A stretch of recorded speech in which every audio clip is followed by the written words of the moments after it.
Queridos hermanos, nos hemos congregado en este domingo para celebrar el 10º domingo del tiempo ordinario, del ciclo A, del calendario litúrgico de nuestra Iglesia Católica.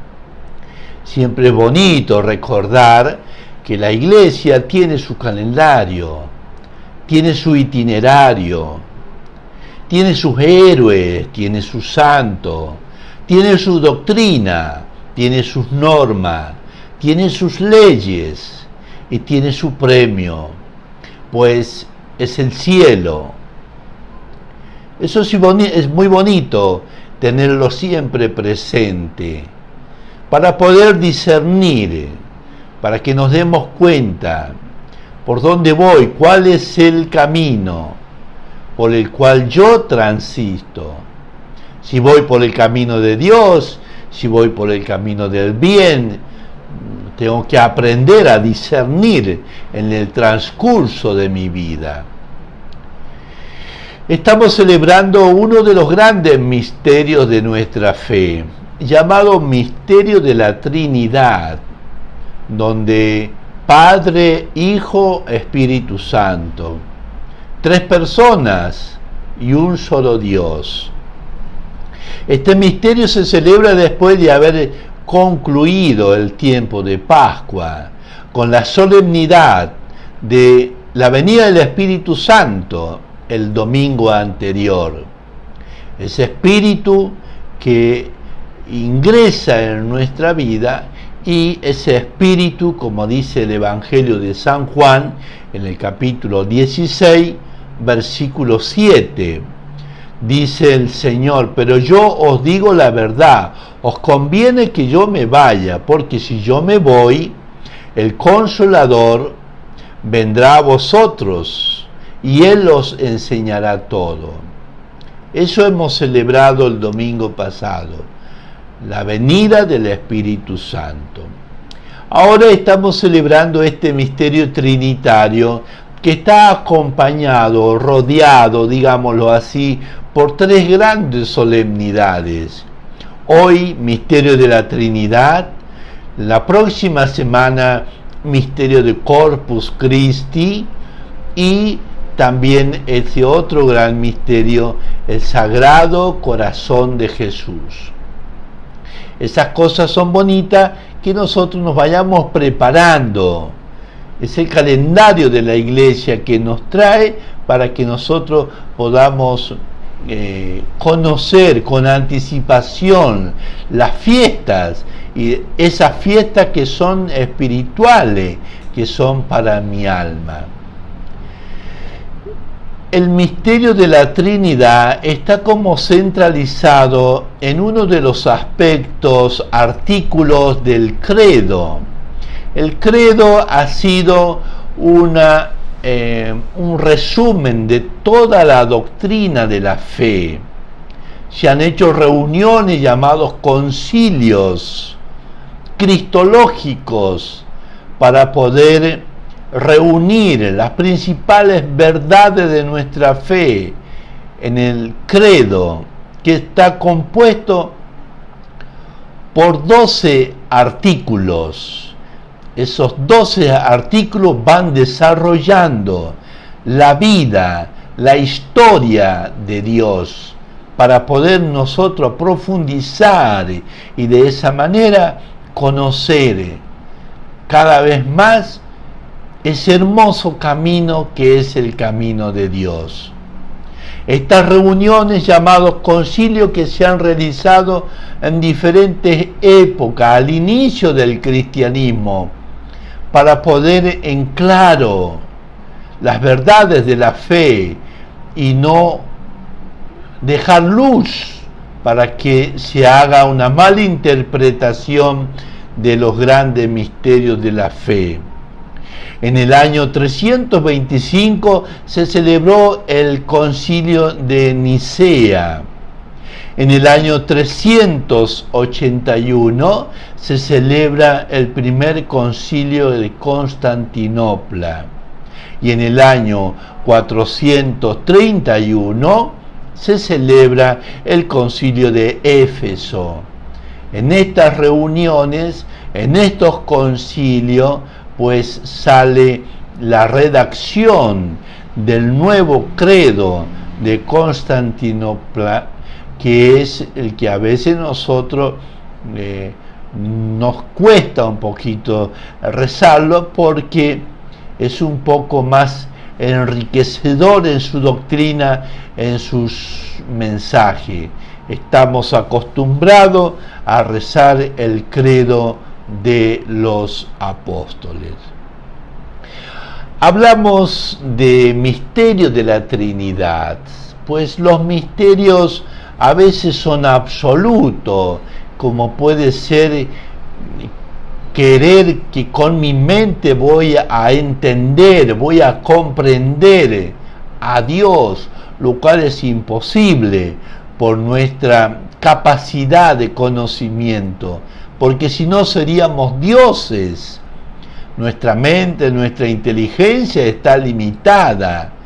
Por eso se llaman misterios absolutos, que no podemos conocerlo.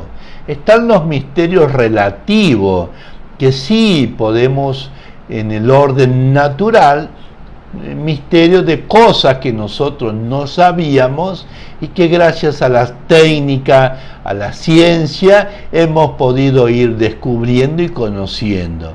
Misterios relativos en el orden natural. Misterios relativos en el orden sobrenatural.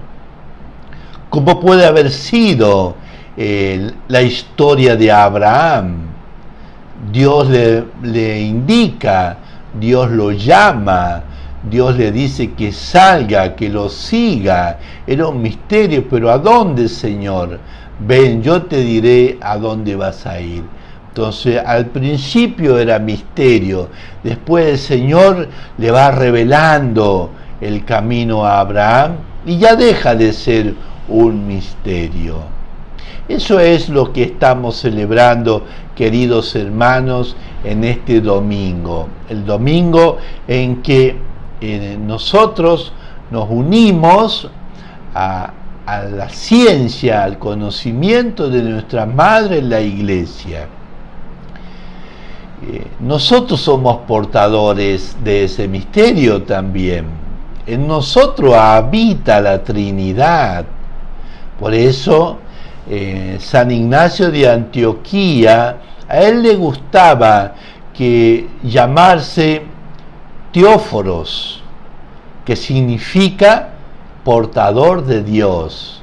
A él le gustaba llamarse Cristóforos, por ser portador de Cristo.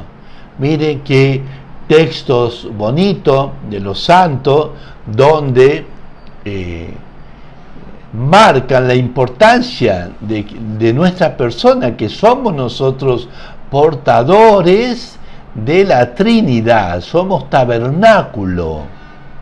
Dice el Evangelio de San Juan, capítulo 14, versículo 23, si alguno me ama, guardará mi palabra, y mi Padre lo amará, vendremos a él y haremos morada en él. Qué verdad es tan bonita, que tenemos que grabar en nuestro corazón, que nosotros somos templo de Dios, y por eso tenemos que cuidar nuestra persona, tenemos que cuidar nuestras almas, porque habita en nosotros Dios.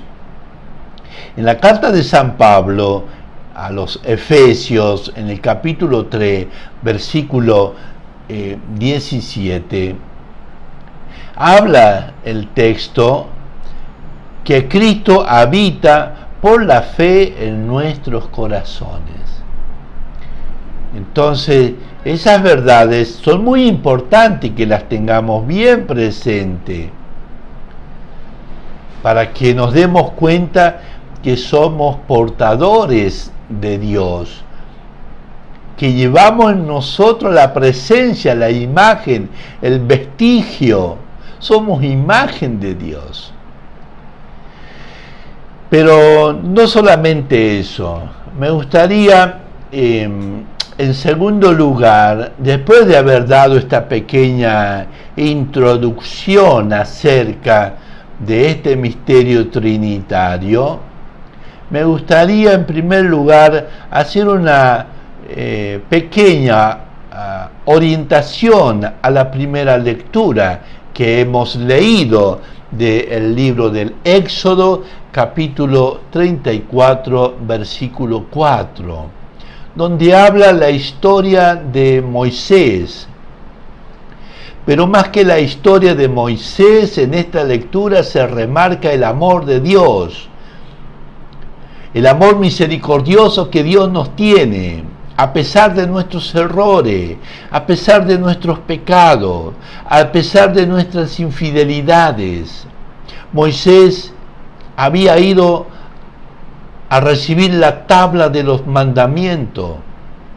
Moisés, en la presencia del Señor, para recibir la ley que nos guiaba, que nos conducía con mayor seguridad, se demora, y el pueblo impaciente, ese pueblo que con grandes prestigio, con grandes prodigios, con grandes milagros, el Señor lo había sacado de la esclavitud para hacerlo su pueblo querido, para llevarlo a la tierra de salvación. Sí, ese pueblo había traicionado a Dios.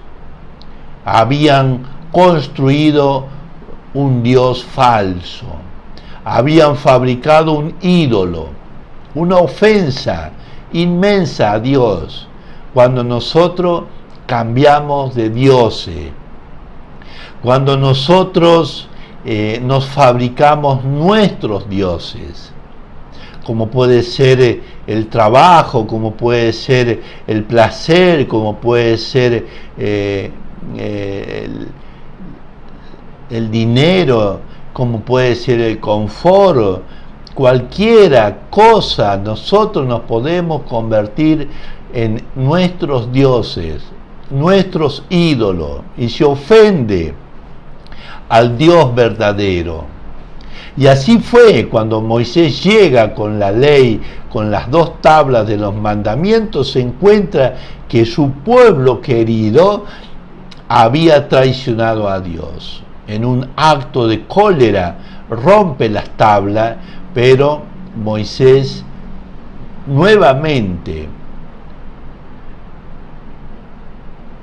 se restaura, nuevamente camino hacia Dios, nuevamente construye esas 2 tablas de los mandamientos, nuevamente se dirige al Señor para que le perdone a este pueblo con estas palabras: Señor mío, si he ofendido tu favor, si he obtenido en favor de tuyo, dígnate, mi Señor, ir en medio de nosotros, aunque este sea un pueblo obstinado, perdona nuestras iniquidades, perdona nuestros pecados y haznos tu heredad. Mire qué bonitas palabras de esa oración que intercede Moisés, porque ese es nuestro Dios. Dios no es un Dios de malo. Dios no es un Dios que anda persiguiéndonos para castigarnos. Dios no está buscando nuestra debilidad para juzgarnos, condenarnos. No, Dios es un Dios de amor. Él lo ha demostrado, que nos quiere y que nos ama, como podemos ver en el Evangelio que hoy hemos leído. En el Evangelio de San Juan, en el capítulo 3, versículo 16, ese versículo tan hermoso, que es como la quinta esencia de los evangelios, donde se marca de manera especial ese amor que Dios tiene a cada uno de nosotros. Ese amor que no le importó sacrificar a su único hijo más amado por salvarnos a nosotros. Ese es el amor de Dios. Él es el que viene a buscarnos. Dice el Evangelio, el texto de ese Evangelio. Porque Dios amó al mundo hasta tal punto que dio a su Hijo único para que todos los que crean en Él no se pierdan, sino que tengan la vida eterna. Ese es nuestro Dios. Es un Dios amoroso. Es un Dios que sale a nuestro encuentro para salvarnos. Es un Dios que nace de su corazón solamente a amor. Él no conoce otra cosa que no sea amar. Y ama a todos los hombres, buenos y malos. Él no hace distinción de persona. Él no hace distinción de razas. Él no está mirando a quién quiere más uno que a otro. Es un Padre que ama a todos y que por todos entregó a lo que Él más quiere, a su Hijo. Ese es el amor de Dios. Dice San Agustín esta frase bonita que nos puede servir, ayudar. Dios nos ama a cada uno de nosotros como si no hubiera más que uno a quien amar, y así a todos. Miren qué bonito. Ojalá nosotros podamos ser partícipe en nuestro corazón de ese amor también, que ese debe ser nuestro distintivo, amar a todas las personas, amar a todos, como si no hubiese nadie más, como si no hubiese otra cosa que hacer que amar. Pero en este mismo Evangelio nos encontramos con una paradoja, quizás una confusión, porque en el primer versículo 16 habla de ese amor, en el versículo 17 habla de un juicio. Dios, en su amor, en su misericordia, también tendrá que hacer juicio. Tendremos que pagar por las cosas que nosotros no hacemos, por las cosas que nosotros no aceptamos. Dice hermosamente en el Evangelio que estamos leyendo de San Juan, capítulo 3, versículo 17. El juicio no lo hace Dios. Él vino a traer amor. Él vino a entregar su vida. Él vino a abrirnos las puertas del cielo. Él vino a curarnos y a sanarnos. Él vino a indicarnos el camino del bien. El juicio lo hacemos nosotros, porque no aceptamos su luz, porque preferimos vivir en las tinieblas. Y por eso el juicio somos nosotros quien lo hacemos y no Él. Mire lo que dice el Evangelio que hemos leído. Porque Dios no envió a su Hijo al mundo para condenarlo, sino para que fuera el medio de salvación. Para eso envía a su Hijo, para que nosotros, creyendo en el Hijo, nos salvemos. Cristo es la luz, Cristo es el camino, es la verdad, es la vida. El que cree en el Hijo no se condena, pero el que no cree sigue en la condenación. Y ahí está el juicio. El juicio es porque nosotros no creemos.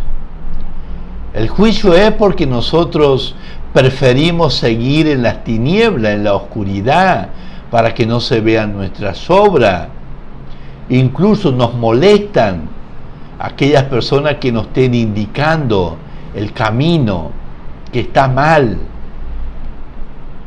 La razón de esta, continúa el texto, la razón de esta condenación es que la luz ha venido al mundo y la gente prefirió la oscuridad a la luz porque sus obras eran malas. Ahí está el juicio. El juicio lo hacemos nosotros, porque no queremos ceder, porque no queremos cambiar, porque no queremos que nuestras obras se manifiesten porque son malas. Todo el que hace cosas condenables aborrece la luz y no viene a ella porque sus obras están sentenciadas. Creo que podemos ver, lamentablemente, en este tiempo, muchas cosas que recién están saliendo a la luz. Muchas cosas que son condenables, porque son moralmente malas, porque no queremos seguir los caminos del bien, y por eso somos juzgados, y por eso seremos condenados. Pero es porque nosotros hacemos las cosas mal. Nosotros preferimos desviarnos y caminar en la oscuridad, en la tiniebla. Pero los que ponen la verdad en acción vienen a la luz, dice el texto, para que todos puedan ver sus obras, porque las hacen según Dios. Qué bonito, queridos hermanos, la palabra de Dios, cómo nos tiene que ayudar a nosotros para, si estamos desorientados, si estamos en las tinieblas, si estamos en la oscuridad. La palabra de Dios nos ha de iluminar y nos ha de guiar en nuestra vida.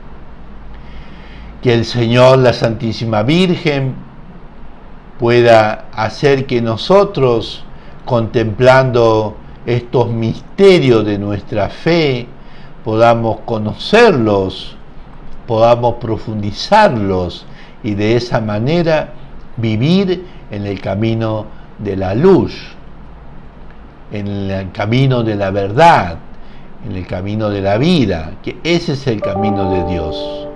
Que el Señor nos bendiga a cada uno de nosotros y derrame abundantes bendiciones.